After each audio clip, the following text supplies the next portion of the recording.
നമസ്കാരം. ഞാൻ നിങ്ങളുടെ സ്വന്തം ശരവൺ മഹേശ്വർ. കൃഷ്ണശിലയായി എന്ന എൻ്റെ പരമ്പരയിലെ 211 എപ്പിസോഡാണിത്.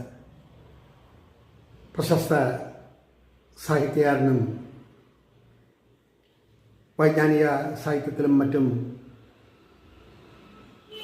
പുകഴ്കൊണ്ട എഴുത്തുകാരനും 40ഓളം കൃതികളുടെ കർത്താവും ഒക്കെയായ പത്മഭൂഷൺ ഡോക്ടർ KM ജോർജിനെ കുറിച്ചിട്ടാണ് ഈ തരുണത്തിൽ ഞാൻ നിങ്ങളോട് പറയാൻ ഉദ്ദേശിക്കുന്നത്.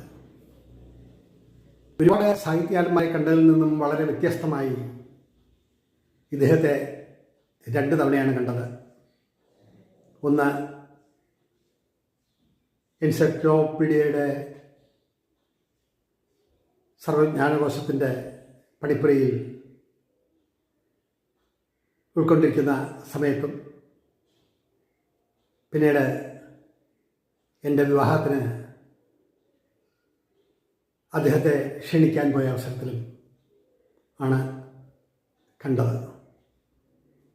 മനസ്സിൽ തങ്ങി നിൽക്കുന്നത് വിവാഹം ക്ഷണിക്കാനായി ഞാനും എൻ്റെ അമ്മയും കൂടി നന്തൻകോടുള്ള അദ്ദേഹത്തിൻ്റെ വീട്ടിൽ ചെന്നപ്പോൾ ഉണ്ടായ ഒരു അനുഭവം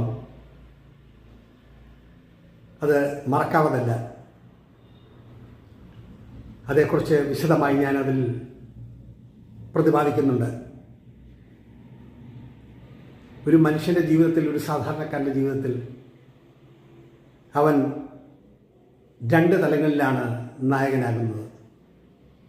ഒന്ന് അവൻ്റെ വിവാഹത്തിലും, ഒന്ന് അവൻ്റെ മരണത്തിലും. വിവാഹത്തിൽ അറിഞ്ഞുകൊണ്ട് അറിയപ്പെടുന്നതും മരണശേഷം ആരും അറിയാതെ ഒടുങ്ങാത്ത നിദ്രയിലേക്ക് പോകുന്ന അവസരത്തിൽ അപ്പോൾ അറിയുന്നുമില്ല. ഇപ്പം ജീവിതത്തിൻ്റെ നൈരന്തരികമായ ഭാവം, അദ്ദേഹത്തെ അന്ന് കണ്ടപ്പോഴുള്ള ആ അനുഭവങ്ങൾ, അതെല്ലാം ക്രോഡീകരിച്ചിട്ടാണ് ഈ എപ്പിസോഡ് ചെയ്യുന്നത്. എല്ലാ വിശദാംശങ്ങളും അതിൽ ഉൾപ്പെടുത്തിയിട്ടുണ്ട്. പത്മഭൂഷൺ നേടിയ ആ വലിയ വ്യക്തിത്വത്തെക്കുറിച്ച് എൻ്റെ എപ്പിസോഡിലൂടെ നിങ്ങൾ കാണുമല്ലോ, അറിയുമല്ലോ.